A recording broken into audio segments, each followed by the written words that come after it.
Barns have been painted since the beginning of time, but advertising on barns started in the early 1900s. The most prolific, mail pouch tobacco. Well over 20,000 barns were painted with the familiar logo, scattered over 13 states from Michigan to Missouri, across Ohio, Pennsylvania, and into New York.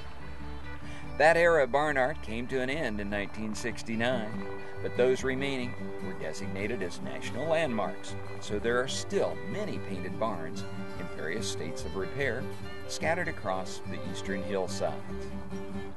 In the 21st century, there's a new guy in town.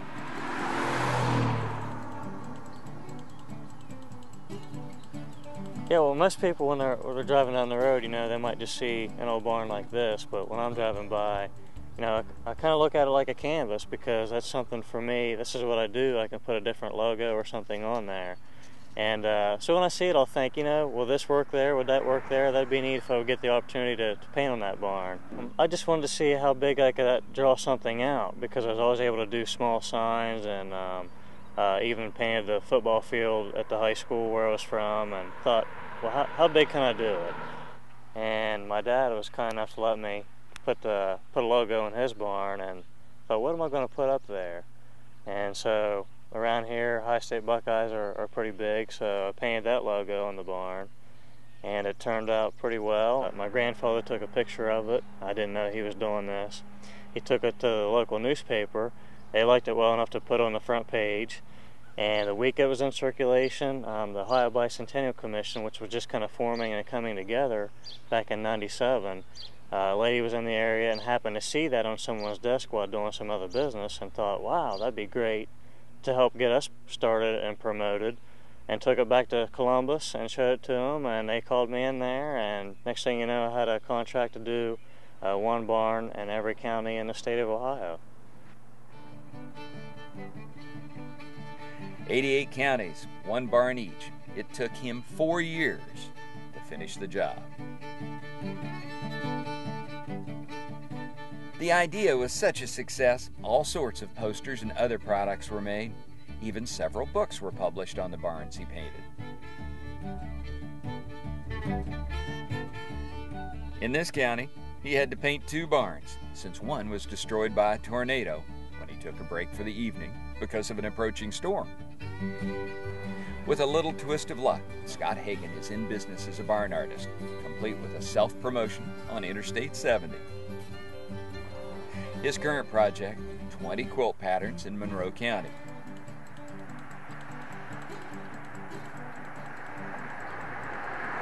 There was a barn I painted the other day that I always drove by and think that would be neat if I would get an opportunity to paint something on there. And it just happened to turn out that I got the chance.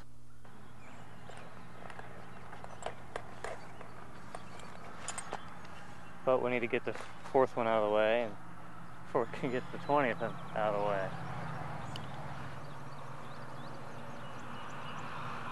Yeah, the mail pouch is something that I kind of have a little history with, because when I got hired to do the bicentennial work, I thought who better to talk to than a guy that had done, they estimate, over 20,000 paintings and repaints over the years, and he actually is sort of a neighbor to me. So I called him up, and he seemed kind enough to tell me to come on over, and he kind of showed me the way that they had done it, because I was just doing the work simply off of a ladder, and I knew doing all these barns I needed a little better system. So he showed me the way they did it, which was a rope and pulley system. He was really instrumental in helping me as far as getting up on the barn. But to get a chance to meet a guy like that with so much history was a big, opportunity for me personally. Something about it, I really enjoy the calmness of it all. Now, a lot of times I'm right next to the road, and it's not so quiet. But the last few jobs I've been doing is listen to the birds and the different sounds of nature. For some reason, it's a lot of fun to me. I mean, sometimes when it starts raining and it washes your work away, you get a little frustrated then. But I try my best not to complain, because I'd rather be doing this than clocking in somewhere and working 8 hours and having someone watch every move you make. Now you're just wondering, and it's going through your mind, is this the right barn?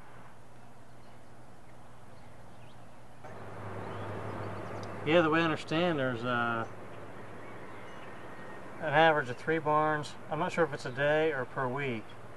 It gets torn down. It's really sad to see. So hopefully doing some of this barn painting will help inspire some of the owners to keep theirs up or repair theirs in the best way they can. Because barns are a lot of Ohio, a big part of Ohio's history, and tearing down history. But at the same time, it's just not practical for a lot of owners to invest a lot of money in a barn that they're not really going to use. Order, send, sign my name.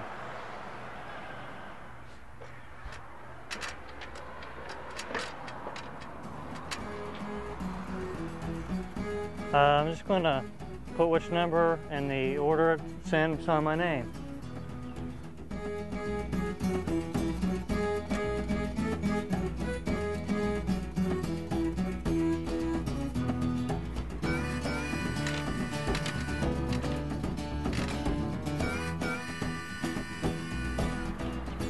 So many barns to paint, so little time.